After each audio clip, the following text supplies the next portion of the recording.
Hello, I'm Leroy Garcia, and this is Leroy and Gallery Podcast. Today in the studio we have with us Belle Brooke, a wonderful jeweler.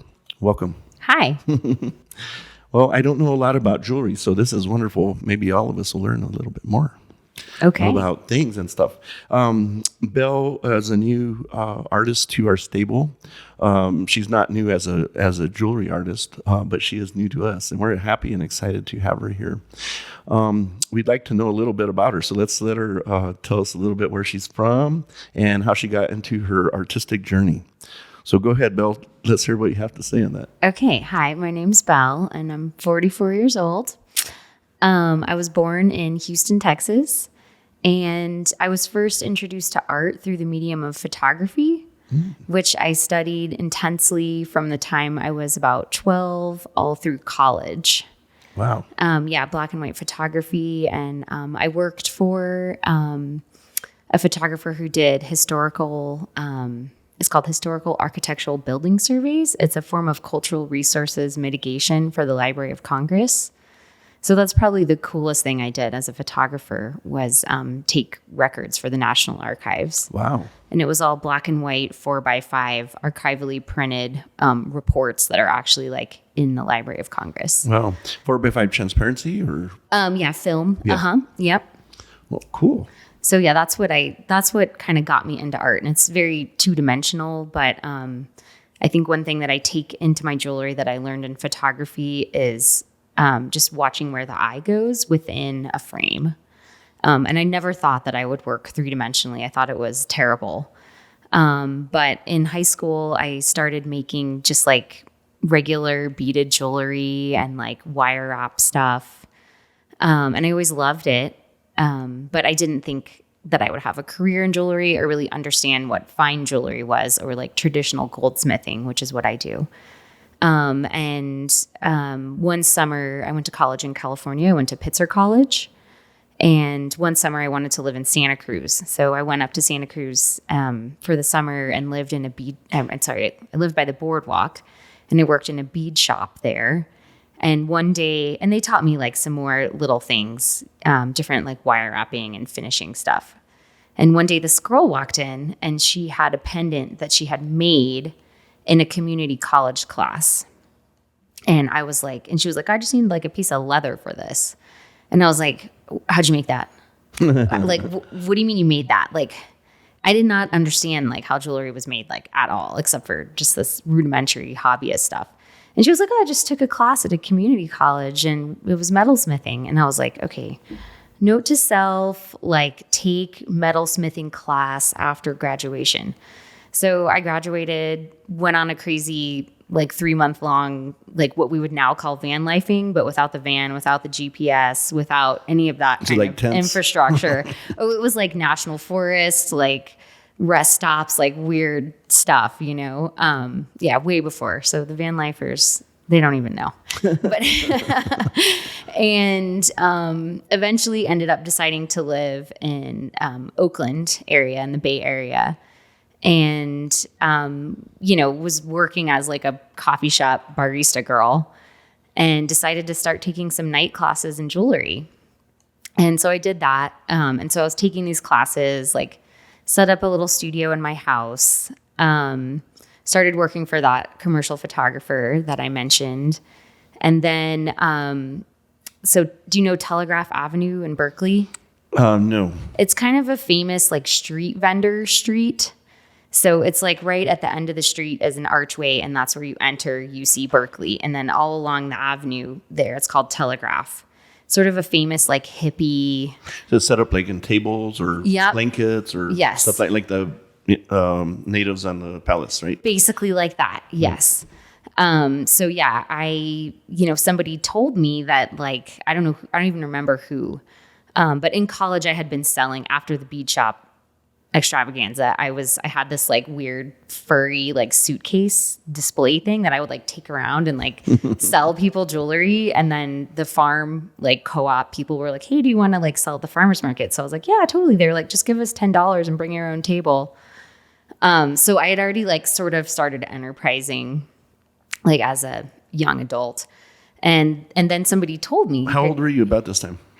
This is like so that was like age 20. Oh, right. When I was like selling the wire wrapped, it was like hippie jewelry, like, at the farmer's market, and like people liked it. I even got some commissions, Nice. It's really high end stuff. The humble beginnings, right? Yeah, totally. And that's why I like to talk about Telegraph, because it's this crazy street of like hippies, and like some people have homes and some people don't. And it's crazy. Like it's definitely, and at that time, I mean, I think California's changed a lot for sure in the past like 25 years, but at that time it was still, it was pre-social media. It was pre-internet really revolution. Like it was still very like grassroots, and like every day you had to go to People's Park and like do the lottery to get your space. And I liked this one space. I think it was 242. Next to my one friend, this guy who'd come over from Japan with a suitcase, who made these like mobiles, and he like showed me the ropes, like they were all like, oh, what is this like young girl doing here, but I liked it, and I liked that like whole idea of like a gypsy lifestyle has always kind of been something for me. So anyways, somebody told me about this whole place, Telegraph. And so I'm working for the photographer, and ironically enough, he goes out of town to Los Alamos, New Mexico, every winter for 2 weeks. And he was like, so you're going to hold down the fort while I'm away? And I was like, no, I've got another job to do. And so I went out and started street vending for those 2 weeks, which happened to be their Christmas fair time. And they actually close off the streets at this time. And I sold like almost all the stuff I had made, and it was pretty lucrative for me at the time. And so then I was getting like, a little taste of success. Right, totally. And I was like, all right, well, I've got this permit for a year. It's like a $250 permit. I was like, I'm going to start coming out here on the weekends, and like, this will be my side hustle. So I start doing that. And then I was like, yeah, maybe I'm going to start doing art fairs. So I started doing art fairs, and there was this one guy who worked at the tool shop. It was called Auto Fry, but now it's called Fry and Burrell, or it was called Fry and Burrell, and now it's called Auto Fry, which is like a famous jewelry tool supply company. And he came up to me, and he was like, and I was doing my own photography at the time too, which was like also very weird. It was like weird abandoned stuff and like weeds and like just not like necessarily visually appealing to most people. I liked it because it was weird, but it wasn't going to be I don't think like how many people want pictures of like a weird abandoned building. I don't know. They're popular now. I know somebody who would. That's but my daughter. I liked that. Yeah, I liked going into weird spaces and like weird, like broken down factories and like stuff like that, exploring.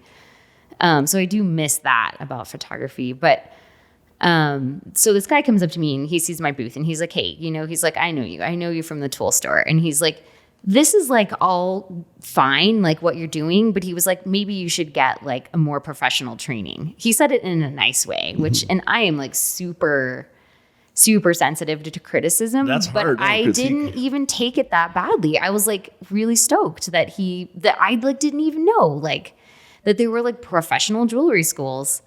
And luckily, I happened to be living 30 minutes away from one of the best ones in the country. So, and it's called Revere Academy, and it closed in 2017. The owner retired, and so the school just kind of closed. But yeah, my teacher was Alan Revere. He's like really well known in the jewelry industry. And so I did like a whole professional goldsmithing course there. And afterwards, so you're learning how to do different alloys and stuff, mix your golds and your silvers and your. Well, actually, what I studied is called hand fabrication. So it's kind of like the traditional European goldsmithing. So it's, some people do make their own alloys. I don't, because since what I do mostly is work with like different milled stock and metals, like flat sheet, wire, tubing, obviously. There's all just different kinds of milled metals that you use to build pieces with. I like to talk about it when I'm trying to relate it to people. It's almost like woodworking, like how you're working with different like boards and this and that. And instead of glue, we use hot molten metal. Right. So, wonderful. So what brought you to New Mexico? I actually moved here sort of accidentally, I guess. After I left California, I moved to Colorado, where I had my daughter, Josie. She's 10 now. And at the time, her dad and I were no longer together, but he's still a good friend. He's a stone cutter. So we were both self-employed, and we're living in Boulder, Colorado, and we're both skiers. And he had a bunch of friends down in Taos, and we kept going there. And I was like, I think I like this place way better. Can we please move there? It was my homeland. I yeah, love it. It's yeah. beautiful. So we moved to Taos, and I mean, I basically moved there because I wanted to be near skiing, and I liked it. I thought it was cool. One of the best ski areas in the United States. For sure. So yeah, that's what brought me to New Mexico. And then Santa Fe, when he and I split up, I just thought I needed to move because Taos is a super small town. It is small.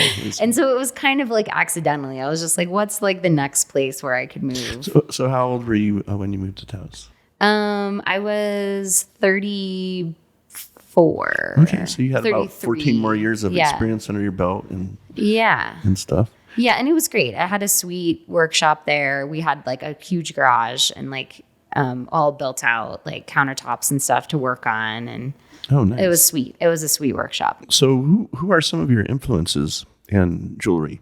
Where do you get inspiration? That's a good question. I try to get inspiration from outside of jewelry, but of course I do love to look at jewelry.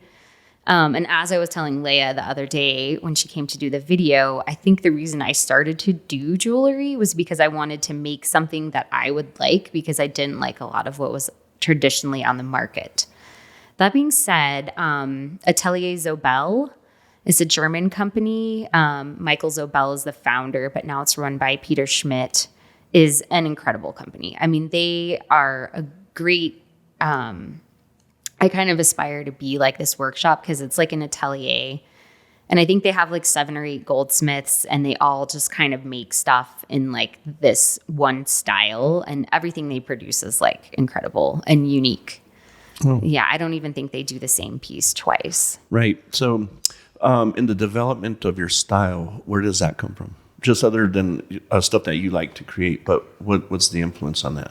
Well, I mean, when you look at jewelry and for me, you know, it's like, okay, I did the art fair thing, but then I quickly, after going to jewelry school, learned while I was there that the real market for jewelry was the wholesale market.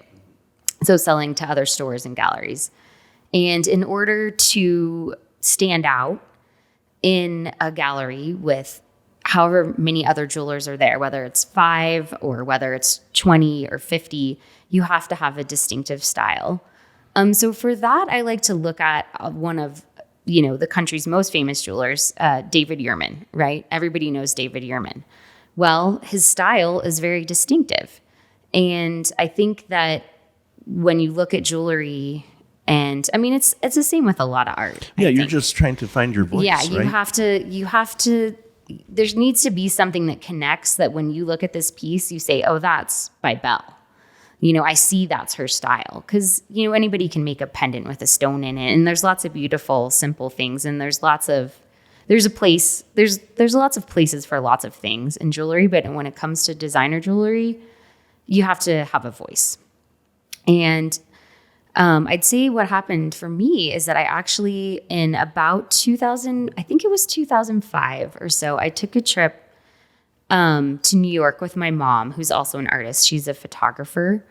And she does this sort of process-oriented photography with books where she like sculpts them and then takes a picture, and the final product is the photo, not the actual sculpture.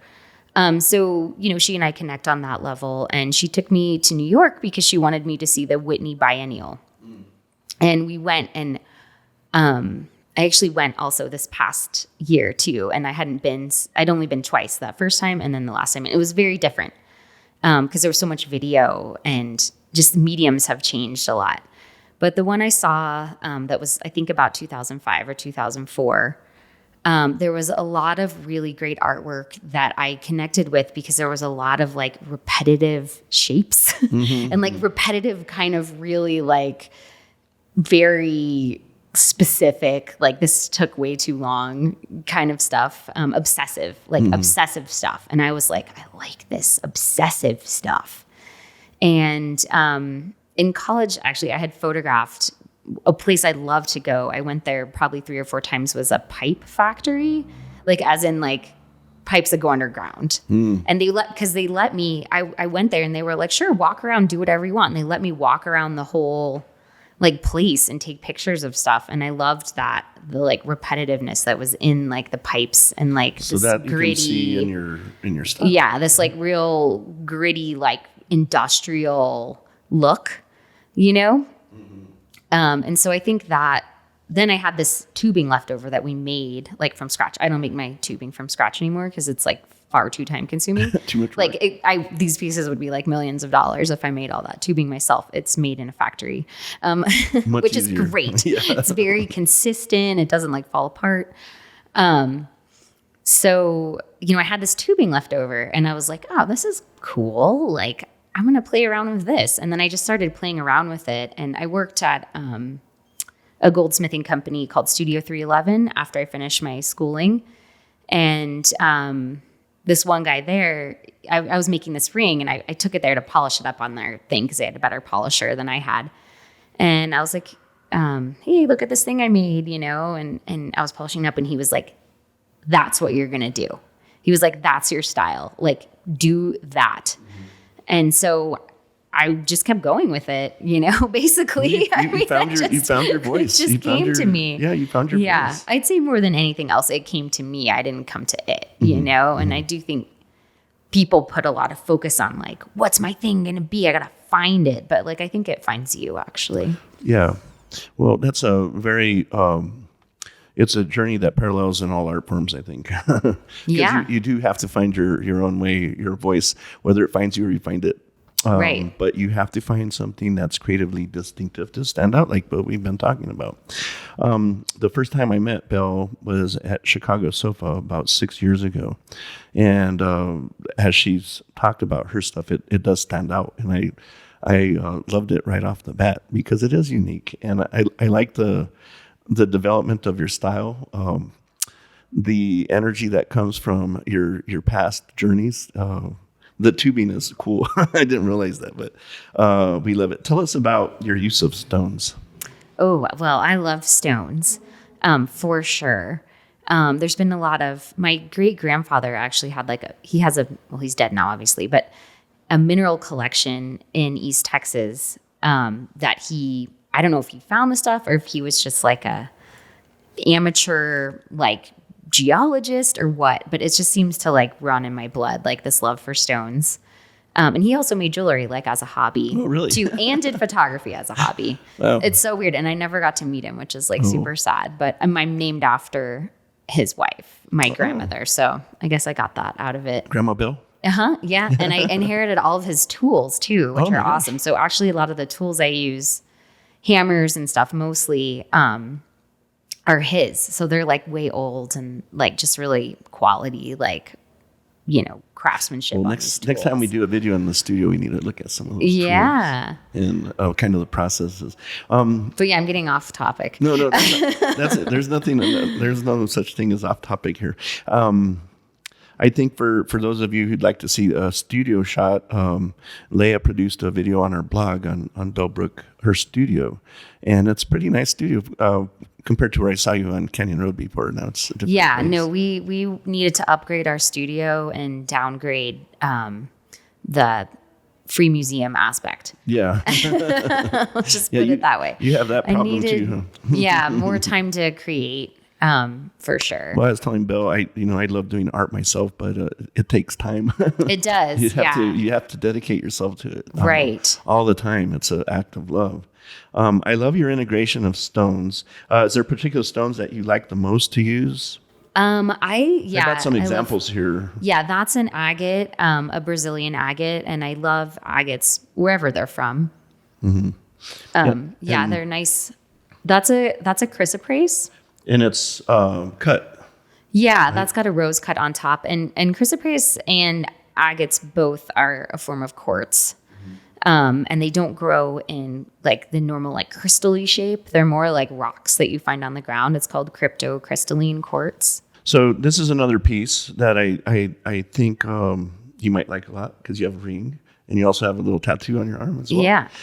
Tell us about this piece. What's so special about that? I mean, I love snakes, and it's taken me a while to go from doing abstract designs to doing more. I don't know what do you call it? I'm losing the Realist. word. Yeah, more like realistic designs.